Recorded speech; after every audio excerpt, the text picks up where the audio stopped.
Asante kwa shauku yako kwa mpango wa vocha wa Section 8. Hebu tupate kuelewa vizuri zaidi ni nini. Mpango wa vocha wa Section 8 ni mpango ambao hutoa vocha ya ruzuku kwa kaya za kipato cha chini kutumia kwenye nyumba binafsi, kukodisha aina tofauti za nyumba kwa bei rafiki. Masharti ya mpango hutegemea jumla ya mapato na ukubwa wa familia na ni kwa raia wa Marekani pekee na wasio raia wanaostahiki. Ikiwa angalau mwanakaya mmoja ni raia wa Marekani, unaweza kustahili kupata makazi. Ikiwa kiwango cha mapato ya kaya yako hakizidi 50% ya mapato ya wastani ya kaunti ya Knox, na wewe ni raia wa Marekani au si raia anayestahiki. 75% ya vocha zimehifadhiwa kwa waombaji ambao kiwango cha mapato yao hakizidi 30% ya mapato ya wastani ya eneo hilo, ambayo huchapishwa kila mwaka na idara ya makazi na maendeleo ya miji ya Marekani. Kuna viwango vya hivi karibuni vya mapato. Viwango vipya vya mapato vitachapishwa mtandaoni kwenye tovuti ya KCDC vikipatikana. Mpango huu umewekwa kama kiti cha miguu mitatu kinachohusisha mamlaka ya nyumba, mpangaji na mwenye nyumba, na kila mmoja akiwa na wajibu chini ya mpango wa vocha. Familia ikishapata na kuidhinishwa na mamlaka ya nyumba kwa ajili ya kitengo cha nyumba, kitengo hicho kitakaguliwa na mkaguzi aliye na kandarasi wa mamlaka ya nyumba, na mara kitengo kitakapopitisha ukaguzi wa HQS, familia na mwenye nyumba watatia saini mkataba wa kukodisha. Mpangaji na mwenye nyumba hutia saini mkataba wa upangaji na mamlaka ya nyumba, na mwenye nyumba atatia saini mkataba wa mamlaka ya nyumba kwa usaidizi wa nyumba ambao huchukua muda wa kukodisha. Wajibu wa mamlaka ya nyumba ni kusimamia vocha ndani ya nchi ambayo itawezesha familia kupata nyumba salama na safi kwa kiwango cha kuridhisha. Lazima makazi yapitie ukaguzi wa kufikia viwango vya ubora wa makazi vya KCDC. Wajibu wa mpangaji ni kutafuta kitengo ambacho kitatumia vocha na kusaini mkataba wa kukodisha kwa angalau mwaka mmoja. Wajibu wa mwenye nyumba ni kutoa makazi salama kwa kiwango cha bei nafuu. Nyumba lazima ifikie viwango vya ubora vya programu mradi tu mwenye nyumba anapokea malipo ya usaidizi kutoka kwa mamlaka za makazi. Vocha za mpangaji pia hujulikana kama vocha za chaguo la nyumba. Huruhusu familia uhamaji mkubwa kwani zimefungamana na wao si na nyumba. Kuna aina kadhaa ndogo za vocha kulingana na hali yako binafsi, lakini kwa ajili ya video hii tutazingatia tu vocha za chaguo la nyumba. Mpango huo unaruhusu familia kupata nyumba za bei nafuu peke yao na bila hofu ya kupoteza usaidizi, mradi tu wanastahili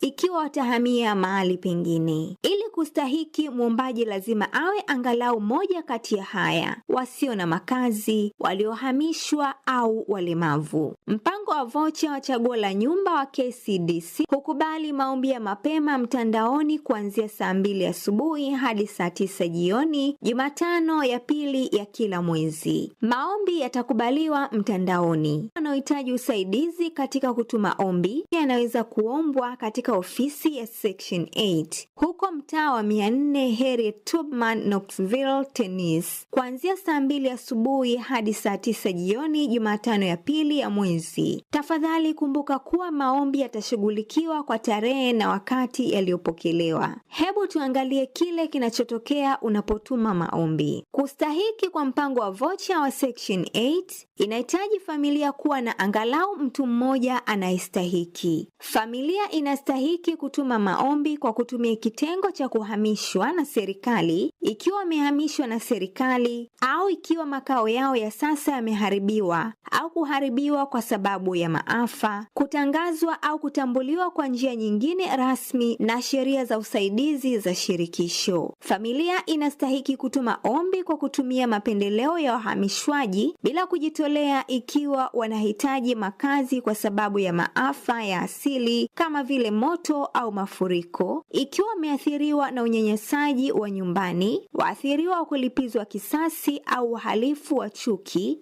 au ikiwa mwenye nyumba wao wa sasa anawaomba kuondoka bila kosa lao wenyewe. Upendeleo huu haustahiki kwa familia ambayo haina au inayotarajiwa kuwa bila makazi kwa kushindwa kulipa kodi ya nyumba au kutekeleza majukumu mengine ya kawaida ya ukaaji. Familia inastahiki pia ombi kwa kutumia mapendeleo ya makazi chini ya kiwango ikiwa hawana makao au ikiwa wanaishi katika nyumba ambayo si safi, iliyojaa watu wengi au isiyo salama kwa sababu ya eneo lake, ukosefu wa huduma au hali ya muundo kwa sababu ambazo si makosa yao wenyewe. Familia inastahiki kutuma ombi kwa kutumia mapendeleo ya ulemavu ikiwa mkuu wa kaya, mwenzi au mwombaji pekee ana ulemavu unaotambuliwa na serikali. Baada ya kujaza ombi la awali kwenda kwenye tovuti yetu, tutakutumia barua wakati jina lako lipo karibu na sehemu ya juu ya orodha kukuomba ukamilishe ombi lako kamili na utume barua yako, hati au kwamba uko tayari kwa ukaguzi na kuchukuliwa alama za vidole. Nyaraka ni pamoja na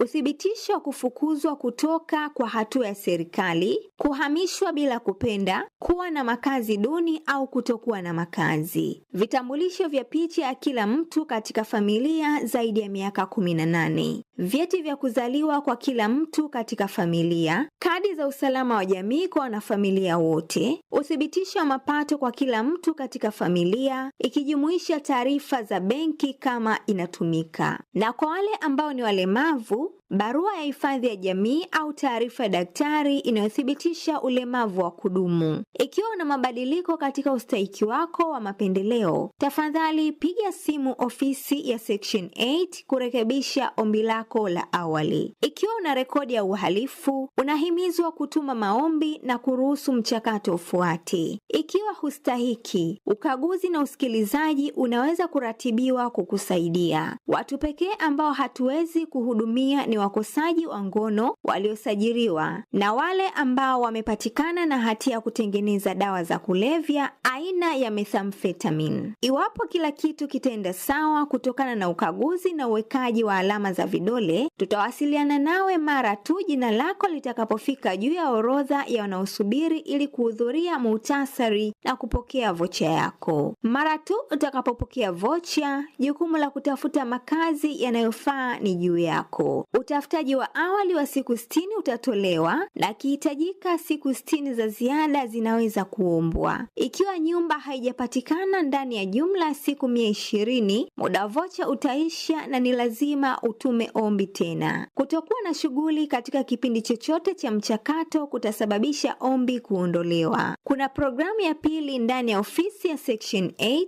inayoitwa vocha zinazotokana na mradi ambazo zimezuiwa kwa majengo mahususi ya ghorofa. Ili kutuma ombi la vocha inayotegemea mradi, fika kuanzia Jumatatu hadi Ijumaa katika ofisi ya Section 8 muda wa kawaida wa kazi, au piga simu namba 865-403-1234 ugani 1258 ikiwa unahitaji kuomba malazi yanayofaa ili utumiwe ombi. Asante kwa kutazama. Tunatumai kuwa video hii imekusaidia kuelewa mchakato wa utumaji maombi wa Section 8. Tafadhali wasiliana nasi ikiwa una maswali ya ziada.